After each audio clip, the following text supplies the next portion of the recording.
Constructing your life is about much more than just building a bank account.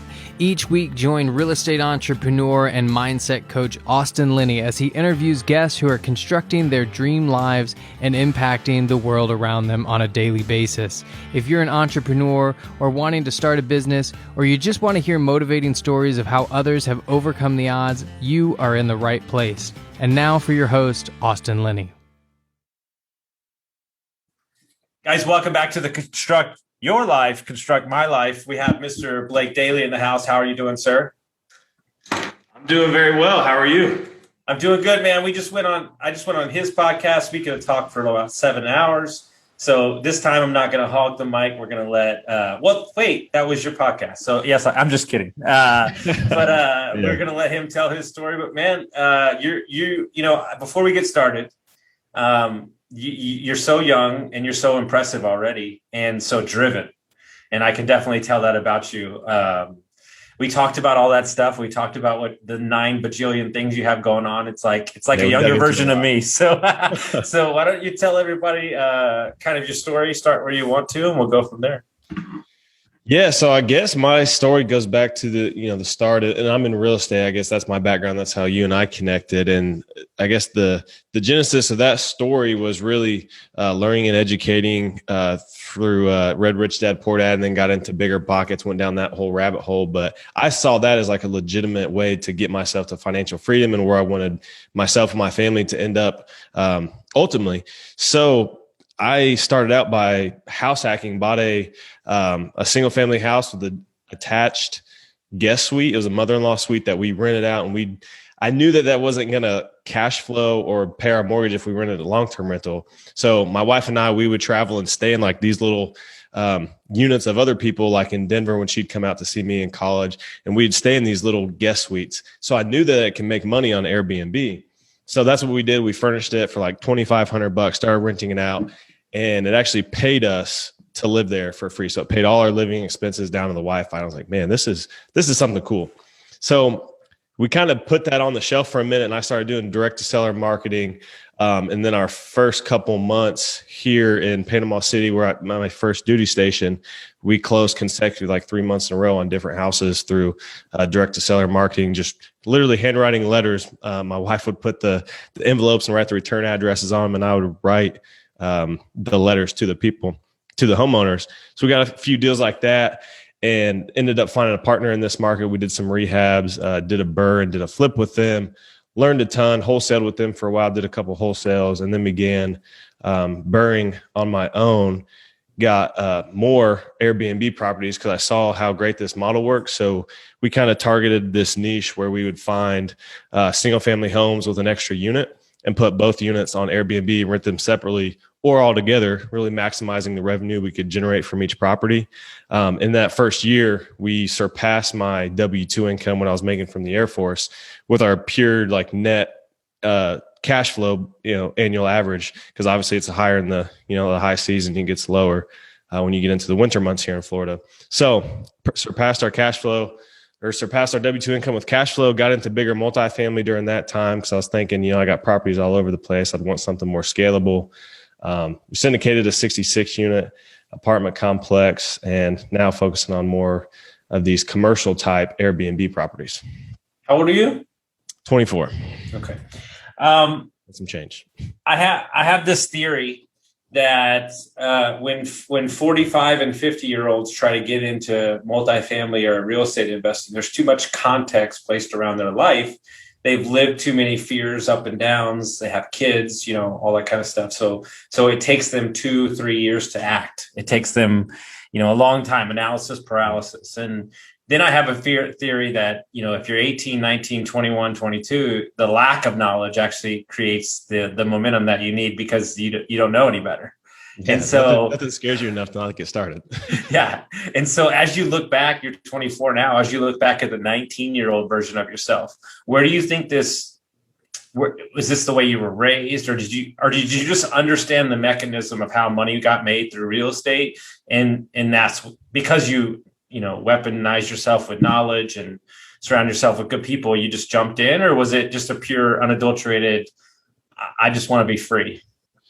I think it was really a combination of both because you mentioned right there at the end, I was like, man, I just want to be free. I didn't want to work for somebody, thinking 5, 10, 20 years at this time. I was like, when I'm 30 or 40, I don't want to be working for somebody else. I want to create my own thing. And now it's turning to like, I can do that in my 20s because of what I've seen and been able to do. But yeah, growing up, I really, didn't have any entrepreneurs in my family, but had somebody around me that had real estate. So I knew that real estate was like a real thing. And I saw the portfolio that he had, but it never really made the connection. I thought, oh, that'd be really cool. Maybe I can buy some houses or something. And then I read Rich Dad Poor Dad and it just opened up real estate. I was like, oh, that's what he was doing, building this big portfolio. Now he's making, hundreds of thousands of passive cash flow a year. So that's what got me on the path. And I thought, I could get to that point by the time I retired in the military if I just bought a house every year, every time we PCS'd.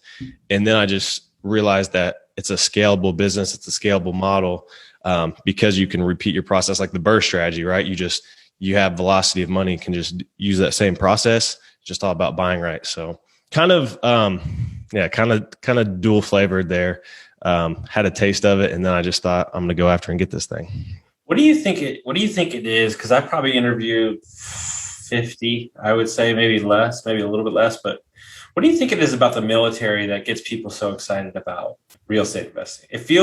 Am I the only one that feels like it's kind of the new thing where like, it's like, hey, military, like Eric Upchurch, an active duty passive, Adam Whitley, my business partner, like is there something about the mind that it makes sense, or is it just something that's talked about in the military spaces pretty regularly? I don't know. So I am part of a military real estate investor group, a mastermind. We all get together and talk about our business plans and everything. And I think maybe it's like the structure in the military, like it's so regimented. You're on somebody else's time, and then the allure of real estate is that it gives you freedom, right? If you set up your business, you can create passive income to replace your W-2 income that you work for. So instead of trading your time for money, you can kind of direct your own way of life, right? You can get to that point where you don't have to take leave. You can just get up and go, or like we were talking about before we started the podcast, like you can work from anywhere in the world if you set up your systems right and you have enough property. So maybe that's a part of it. And then it's just in the military too, you get access to the VA loan, which is like the best loan package in the world. And if you're listening to this and you're in the military, definitely look at using your VA loan to even start buying your first house or house hacking. So that's another big factor. And then people move so much. So people are actively, transitioning homes and purchasing in different places they go, or maybe even renting and are thinking about purchasing. So then it brings up the conversations about where are you living, what's your housing situation? Are you living on base? Are you living off base? And it kind of naturally goes to, maybe some senior NCO says, hey, if you just buy that house and rent it out, and then in 20 years, you can be financially free. And then for all us in that war room mastermind, we're like, well, shoot, we could do this in 3 to 5 years. Yeah. And so you're 24 now. I want you, there's a lot of young people that listen to this that are getting started or newer agents. You've dabbled in many different, you're in the middle of a couple different asset classes. What advice would you give to your 18-year-old self as you sit back, 6 years later and you're invested in multifamily, Airbnb, single family, house hacking? Like, what advice would you, if you 6 years only removed from that, could you give to yourself? What would you say?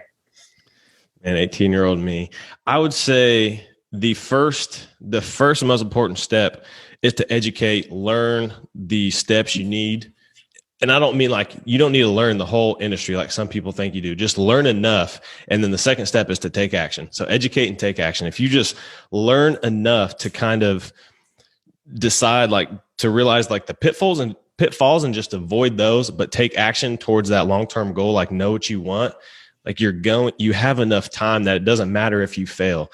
Your failures are just going to create more success down the road. Like nobody gets into business and just has a perfect, flawless record of business deals or rental properties. Like we have scratches, we have scars. Like I've had properties I had to flip and made no money, wasted a lot of time. And I've had other properties that don't cash flow. And now I'm looking at selling that property. And you learn these things, but the whole effort, like down the road, it pays off. So educate and take action.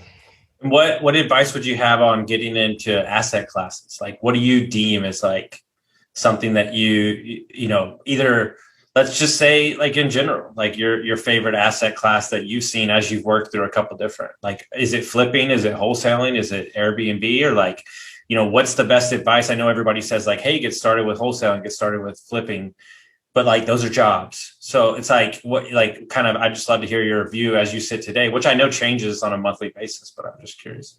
Yeah. It's always dynamic. But I think at the very beginning, especially when I was 18, like I thought mutual funds were my path to financial freedom, right? And I could get there, at the ripe age of 65.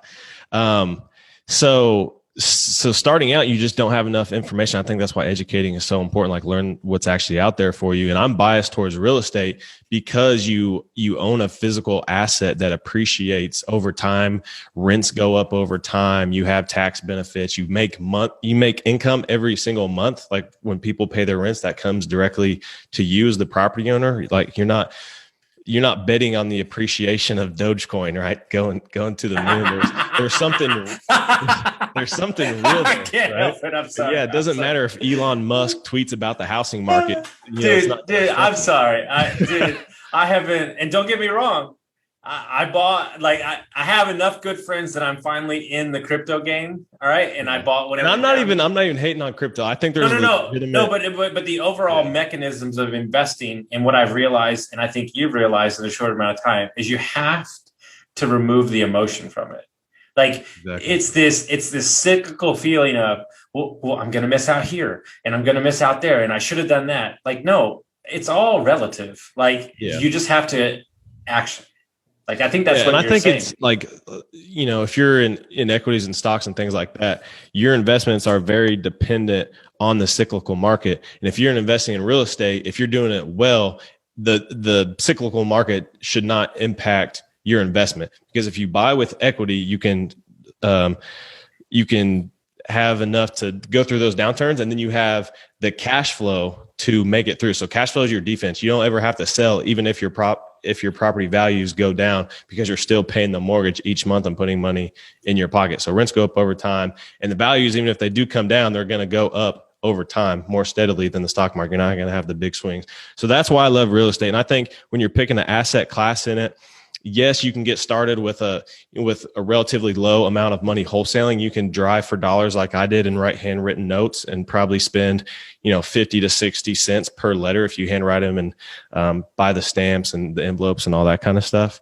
So you can do that relatively cheap, but you need to know that you're going to trade your time for that. So I spent a ton of time, probably, I don't even know, 100 or 200 hours before I got my first wholesale deal. And that was spread out over months of, just hours every week, hours every night. So that's going to take a lot of time. And I think just the standard rental property, if you're going to just get started, buy properties at a good price point, so you make your money when you buy, essentially, and then that can cash flow.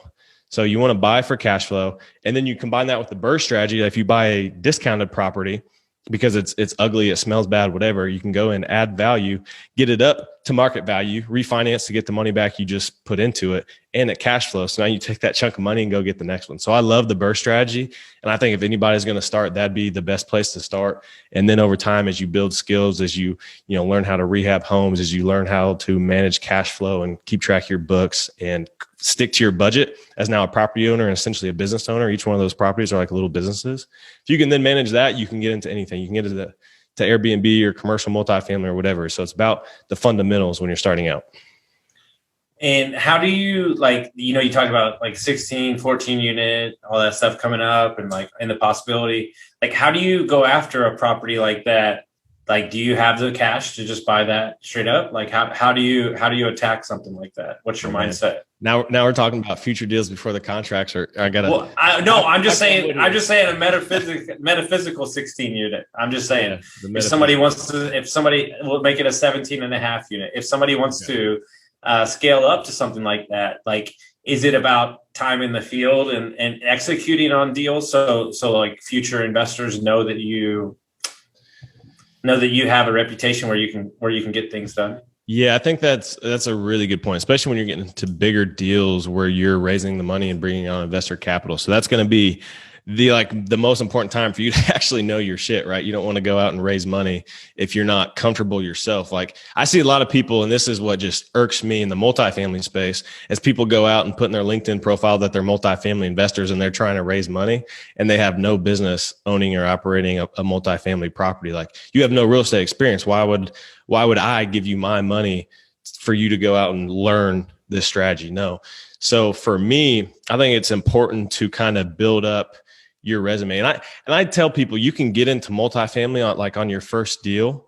And it can be small or large commercial multifamily where you're raising money, but like know your stuff and educate and have a team, right? If you have a team that can fill your weak spots, like if you're really good at raising money, if you have a great network and you can pull together the capital, go find a great operator that you trust and that you rely on.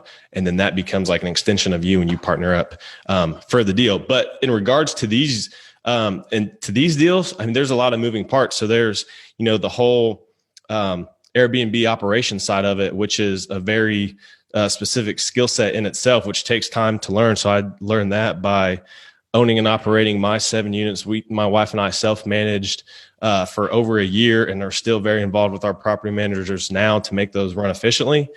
And then you have the whole capital raise side, which goes back to your operation side. So to build those up, we've done several rehab projects. So we have the contractor connections now. They know that we're going to pay them on time and we know these people are going to do the work right. So we have that trust built.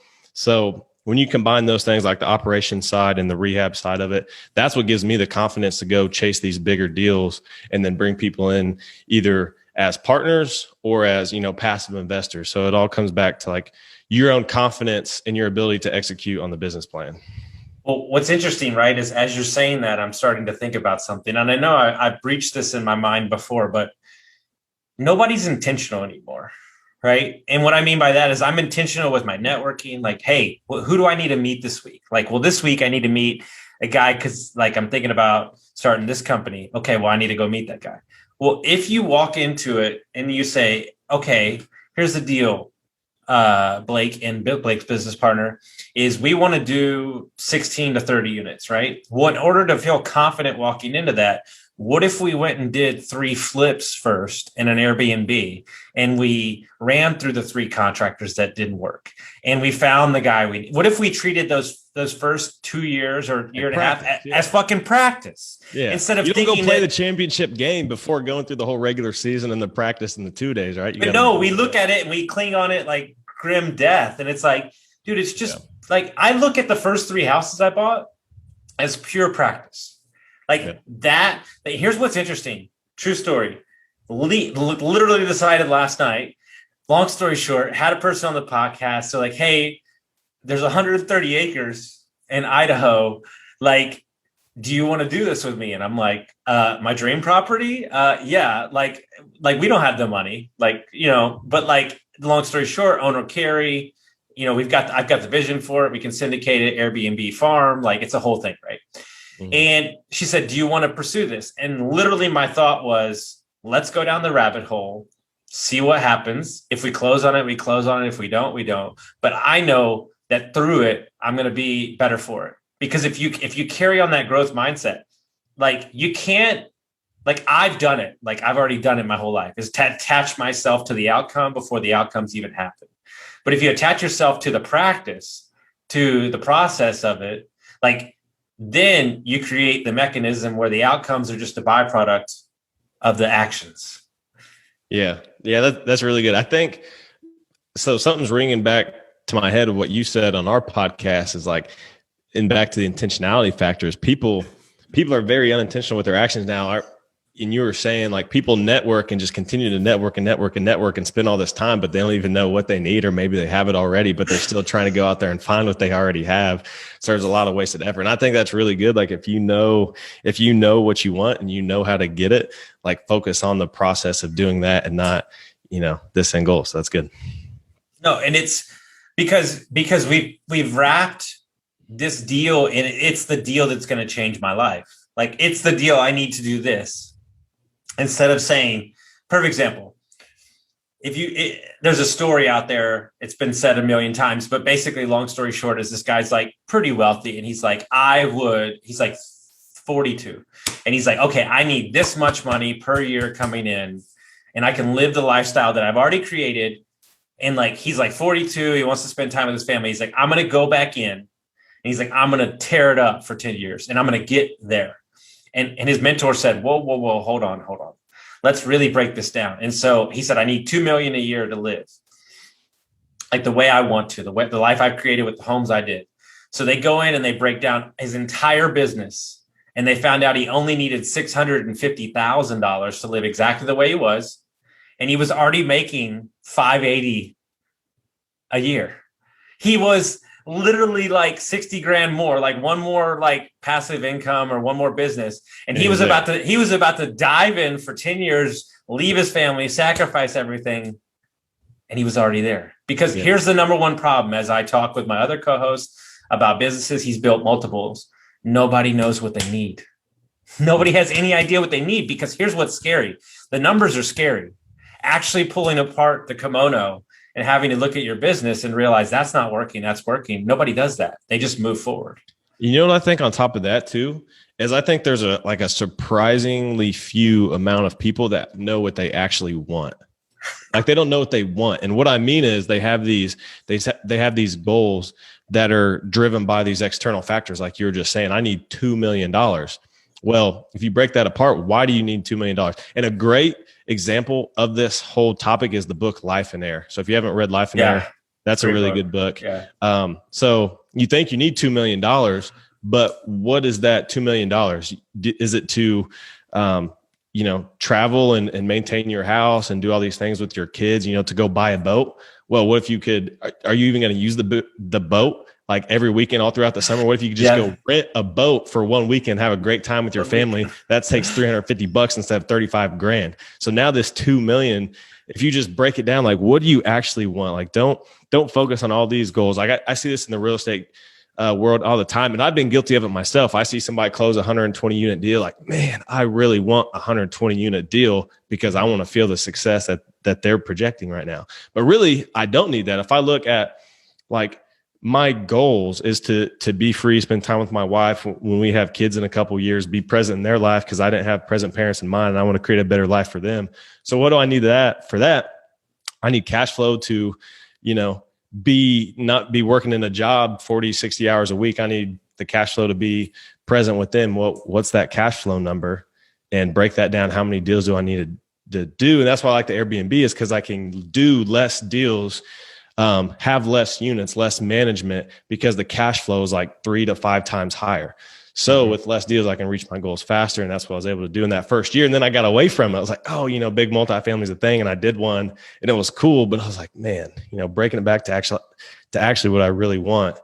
And then focus your activities, focus your practice, like we were talking about, on that.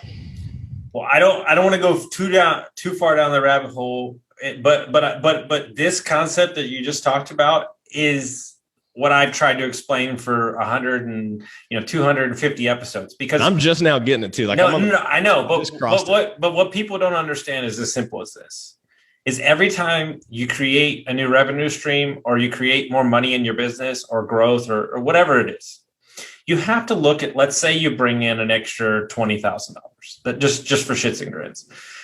What is my time associated to the $20,000, right? And then how much are they actually taking as far as taxes are concerned, right? And then let's take it to 75,000. Well, is 75,000 asking another 40 hours of my time? Just because you can doesn't mean you should. And so if it fills you up, right? Okay, perfect example. My coaching business.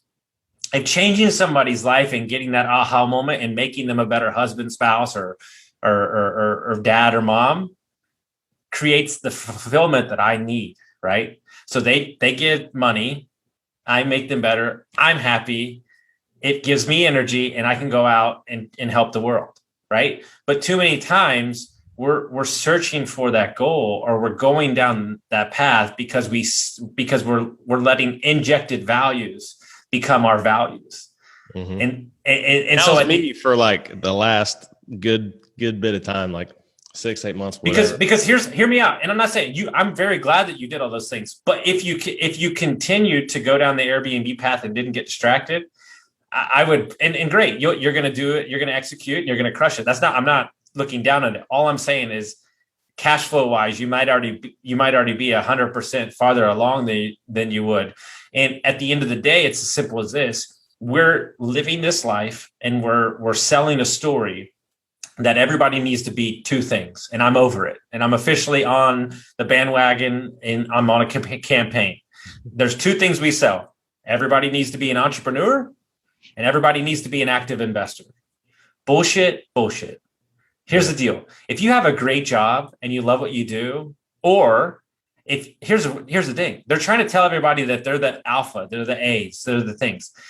They're the CEO. Dude, do you understand how much pressure it is to run like multiple companies and have people's livelihood? Can you go be, like Gary Vee says it all the time, can you go be the fourth best person at a fucking $1 billion company and have none of the responsibility and have a fucking great life? Could you invest $50,000 in a syndication and not have to worry if the plumber shows up? But man, we're on the same wavelength right now. Cause I just wrote, I'll say this quickly. I just wrote a blog post on my website that says, syndicating does not create passive income. Investing in syndications does.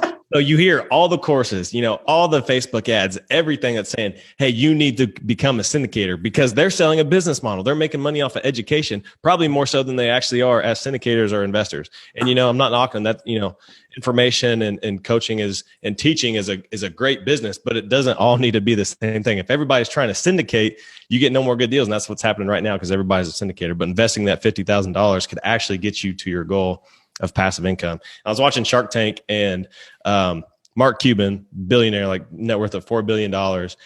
There's this entrepreneur, they bootstrapped their business, had like over, I think it was like $1.5 million of sales, no debt, had done everything themselves. And this was like direct to consumer. So they weren't paying retailers and wholesalers and all these things. He's like, man, this is Mark Cuban. He's saying your most important asset is your time. And you have a business that you can make this kind of money off of without, the influx of capital or giving up control to an outside investor. He's like, you have it made. So for that reason, I'm out. And then he goes out and he's like, they left without a deal. And they're like, actually, I have everything I need. This is great advice. And just by being on the show, they're probably going to blow up anyway. So, yeah. Well, it's your goals. Well, no, it's 100%. It's like, so typical me, yesterday built like 3 businesses, like when I was getting a massage. And like in your head. Yeah. Like literally mapped it out, the whole thing. And well, you're the person that fits as the entrepreneur. You weren't probably sold this, that I had to be an entrepreneur. That's like actually your goal, and you're following with. Well, and at the end of the day, the need for my business is 100% generated off of customers. We don't need any capital to get it started up. It's pure our time. Well, guess what? In the first 2 years, it's our time.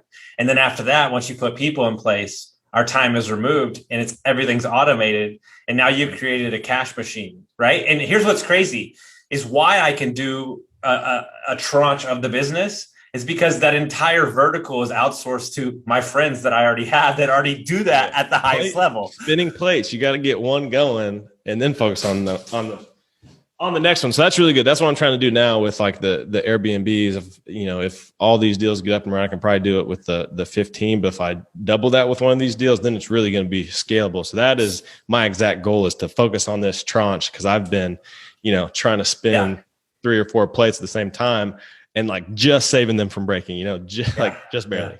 What advice would you give? Anything like things that you've learned after doing so many Airbnbs and kind of do it yourself and management? Kind of give us your top 3 tips to Airbnb. Man, I think number 1 is that it's hospitality. It's a hospitality business. So it's no longer, just investing. So if your expectations are that you're going to go in and operate it like a long-term rental or you would on multifamily, that's not the case. So you actually have to prepare, and the guest is always right kind of thing, but have your systems in place to support that, and just know that you're catering to guests. Your demand and your bookings and your revenue are generated by the amount of stays and the reviews. So the more people you get to give good reviews, the higher you're going to get ranked in the search bar on Airbnb, whatever platform you're on, and the more you're going to get booked. So if you search, Panama City, Florida, you see mine right there in the top on that first page usually, especially if you get off like the beach side, then I'm definitely right there. Cause Panama City Beach are kind of two different markets. So if you search Panama City, you're going to see mine because I have a long list of reviews for doing it so long and focusing on the customer, which is the guest. The second thing I think is that you really, to do it at any level of scale, like past 1 unit, as soon as we went past 1 unit, we brought in software tools that really helped us utilize our time better. So we started using tools like Smart B&B, like Price Labs, and those things, and channel managers. So what those do is put all your, if you have multiple listings and they're on multiple platforms, that's like, infinitely amount of places your listings are all out that guests can come to you from. So it's like an octopus just shaking its tentacles. But if you put that all on a channel manager, you have all your inboxes synced. You can send, messages through the platform or SMSs to the guest phone number that's registered directly from one inbox. So the software, and it puts all your calendars in one place so you can see all your bookings in one place. And then it does automated messaging. So all those things. So the software is huge. So one is, hospitality. Two is the software that you would bring into it. And I think to give you a third thing, it would be you definitely use professional photos, and you don't have to go deck this thing out with $30,000 of furnishing. So I talked about my first one.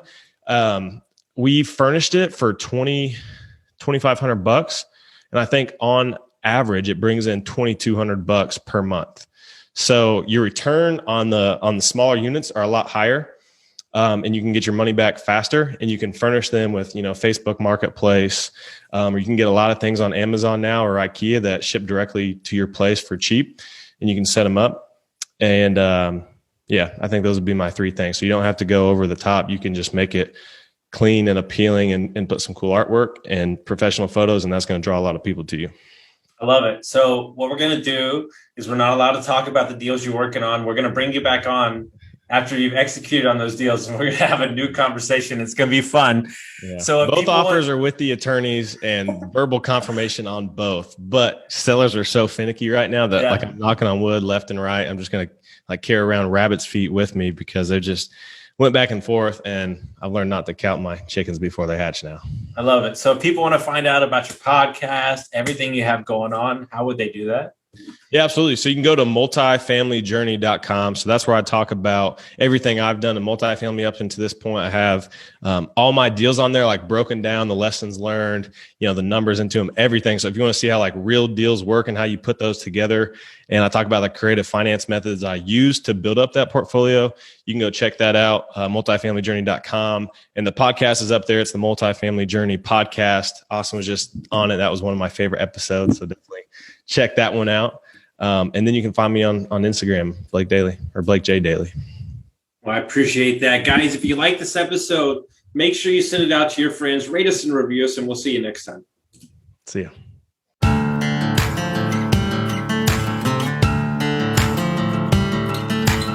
Thank you for listening to Construct Your Life with Austin Linney. If you enjoyed this episode, be sure to rate, review, subscribe, and pay it forward by sharing with a friend.